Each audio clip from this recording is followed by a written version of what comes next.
Welcome to Savage Kitchen. Today I am going to be fulfilling one of the most frequent requests I have on the channel, and that is a recipe for homemade Fireball. Now there are a lot of recipes for homemade Fireball or cinnamon whiskey on the internet. They're fine too. I mean, it's pretty much basically a very simple infusion. So what I wanted to do for you guys is come up with a recipe that will be ready immediately.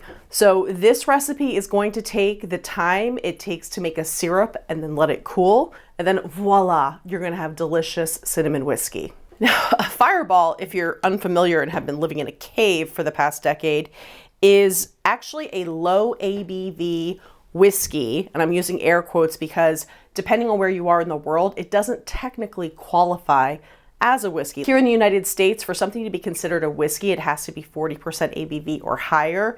This is actually only 33% alcohol by volume, so it's a little bit lower ABV. It still burns like gasoline. And there's been a little bit of controversy around Fireball in the past. They used to make this with an ingredient called propylene glycol, might be mispronouncing that, which is not an uncommon ingredient in processed foods. It's a flavor enhancer clarifier.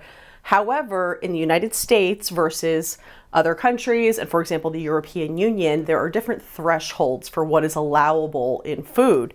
So a few years ago, they got in trouble because Sazerac Company, who produces Fireball, shipped the wrong kind to the EU and they got banned.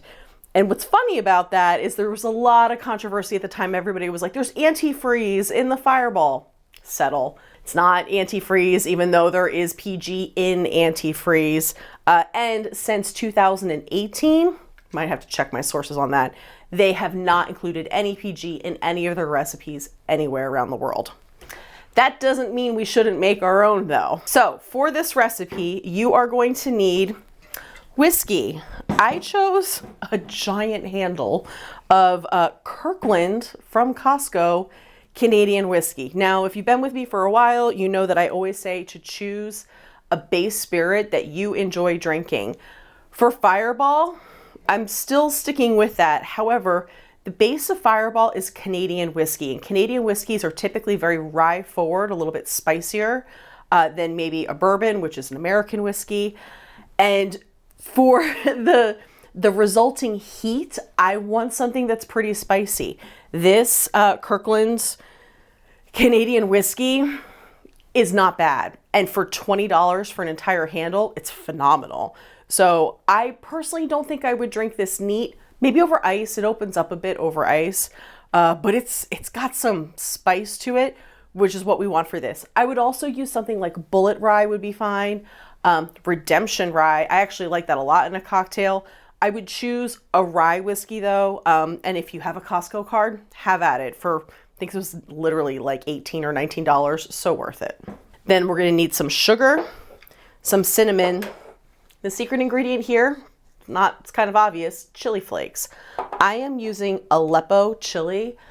I use this in cooking a lot. I like Aleppo chili flakes. They're not quite as hot as maybe crushed red pepper. There's a little more dimension here. There's a little more citrus notes. You can use red chili flakes. I just have a ton of this. I buy it in bulk, so I'm using it here. The hotter the pepper you use, the more heat you're gonna get. If you don't like heat at all, you can omit this completely. But I think the ratios I'm gonna show you with the spiciness of the rye, this is gonna get us pretty close to the original flavor of Fireball. I think an improvement. Some notes on cinnamon. There are several varieties of cinnamon. Most commonly you'll hear about Saigon cinnamon or cassia cinnamon, and there are several varieties within cassia cinnamon. Then there's Ceylon cinnamon, which is also called Mexican cinnamon. We are using cassia cinnamon. If you are in North America, this is what you most commonly find in the grocery store. You can tell the difference because Ceylon cinnamon is lighter in color and the bark is finer. It actually flakes a bit. There is a flavor difference. The Ceylon cinnamon is actually a little bit sweeter. It's a little bit more floral. And this is going to have a little bit more of that cinnamon heat to it. You can use either. Use whatever you've got. The beauty of making your own liqueurs is that you can play with the flavors and really cater it to your tastes. And our final ingredient, water. Tools that you're going to need, very similar to all of my other DIY liqueur recipes. You're going to need a heavy bottomed pan because we're going to make a syrup. Get yourself some measuring cups, some sort of strainer because we're going to strain out our cinnamon and our peppers after we make our syrup, a vessel for your finished product, and just to keep it neat, a funnel so we can get it in there. All right, let's get into it. First thing we're going to do is I'm taking a cup and a half of water. And then I'm going to add my cinnamon. I have a handful, very precise unit of measurement. I think I have 12. Between 10 and 14, the more cinnamon sticks, the more cinnamon flavor you're gonna get.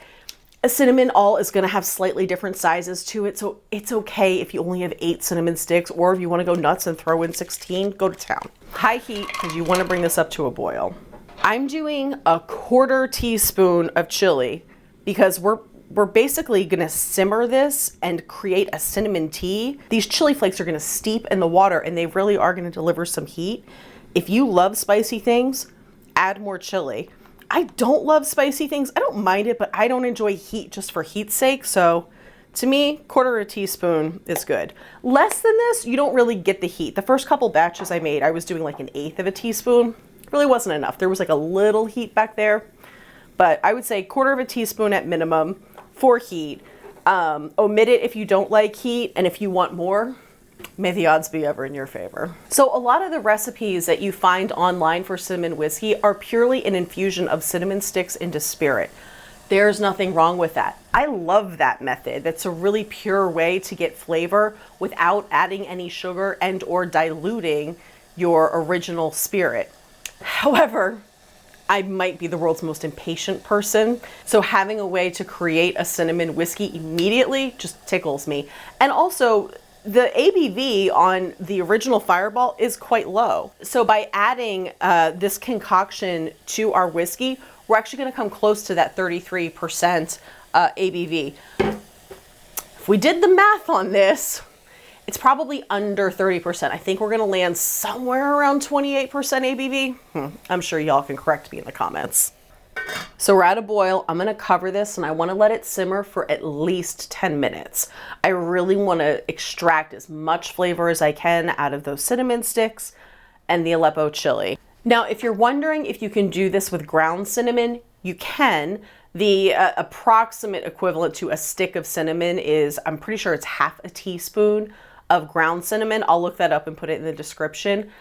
However, something to note, cinnamon does not dissolve in water. As someone who owns a syrup company that sells a cinnamon syrup, I feel pretty well versed in this.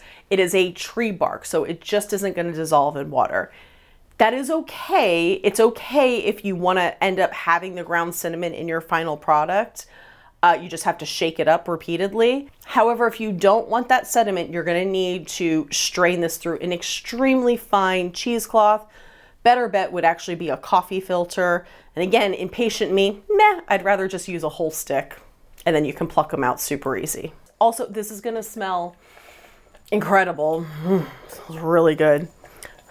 A word of caution, if you put too much chili in here and doing this, you're probably gonna create sort of a pepper spray for yourself. Have fun. So now we are adding in our sugar. And I just did, so I started with a 1.5 cups of water. I'm only adding 1/2 cup of sugar. So this is a simple syrup, but our water to sugar ratio is actually a little bit more water than sugar. The reason for that is that I'm trying to, not make this overly sugary and sweet. And I want to kind of match the viscosity of the original Fireball. A 1-to-1 syrup is a little bit thick for me in this recipe, but if you want a sweeter end product, by all means, you could do 1 cup of water to 1 cup of sugar.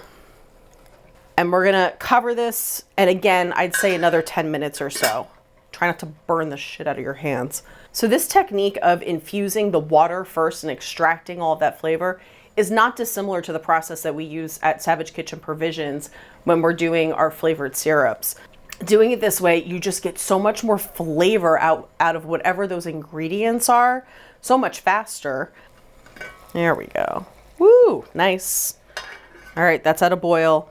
By the way, if you're using If you're making much more volume of syrup than we're making here, use a larger pot because syrup boils and it can very easily boil over. And let me tell you what, I've done it. It's a sticky mess. Do not recommend. Just leave your lid slightly ajar. Okay, typically I like to let my syrups cool in the pot. It might take a little bit longer, but that's okay. That little bit of extra time is eking out those last bits of flavor. I mean, if you've got all the time in the world, let it sit. But it's not going to make that big of a difference in the end result. Like, we've really gotten a ton of flavor out of this already.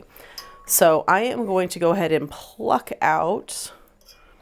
It'd be helpful if I had tongs out here. Fuck. No. Why make anything easier? I've got cheese tongs. And with cinnamon, make sure to turn it on its side because it's going to have liquid in the middle. All right, set that aside. Let the aroma make you happy. It certainly does for me. And then we're taking a fine mesh strainer and we're just gonna pour our syrup through. Reason being, if we leave those chili flakes in there, that heat is just gonna intensify, so. And look at that beautiful cinnamon syrup. Okay, through the magic of television and my impatience, I already made a batch of this syrup that is fully cooled. So, now the fun part comes. Get out a big old measuring cup. And for this ratio, we are going to do 2 parts whiskey to 1 part of our diluted syrup. Now, I have 1.25 cups of syrup here. So I'm going to do, right? Ooh, this is gonna throw the ratio off a little bit. I should technically do 2.5 cups of whiskey. So why don't I just do that? Oh, Jesus. This is why I don't use this big measuring cup.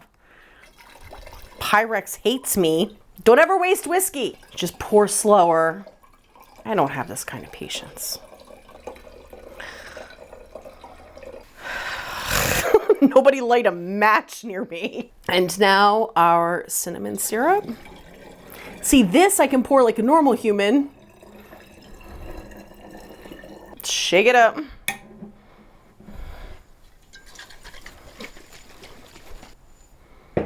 Color-wise, we're similar. This is a little bit cloudier, but if you're drinking Fireball, I don't think it's really about discerning taste and color and clarity.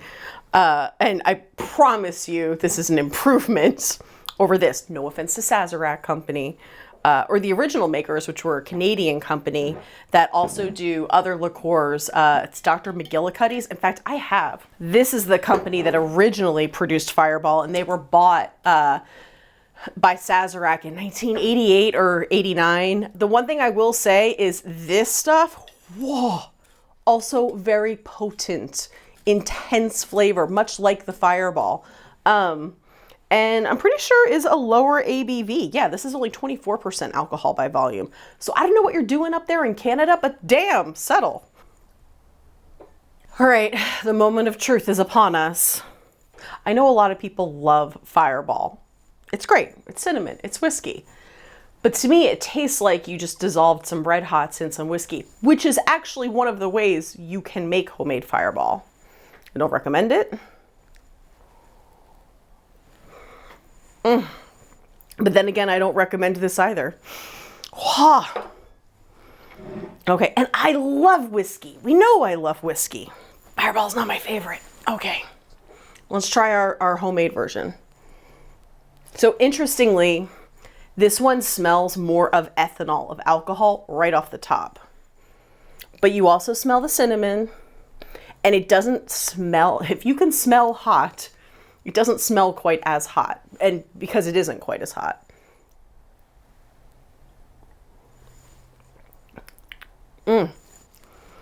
Honestly, that's good. I personally prefer this. This is a lot smoother. It tastes just as much like cinnamon, and it has slightly less heat. But I gotta tell you, a lot of that heat is coming from the rye in this whiskey in a really good way. It's actually kind of delightful. Whew, let's give that another taste. I should have tasted this first, which I've done in my other tests, because this burns all the way down and it keeps on burning. This has a shorter finish, I would say, and that's because this whiskey has a shorter finish. But I could drink a lot of this. I might drink a lot of this. I feel good about this. Oof. Homemade Fireball. Ask and ye shall receive. So let me know if you have other liqueurs you'd like to see homemade recipes for. Screwball peanut butter whiskey is another one I've been getting a lot. So we've got a screwball recipe in the works.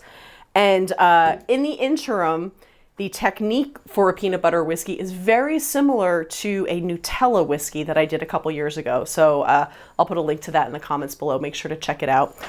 Questions, concerns, please drink responsibly. Wah. And I hope you survive Thanksgiving in style, my friends. As always, thank you for the support. Thank you for tuning in and for sharing. I really appreciate it. We'll see you guys next time. Cheers, friends.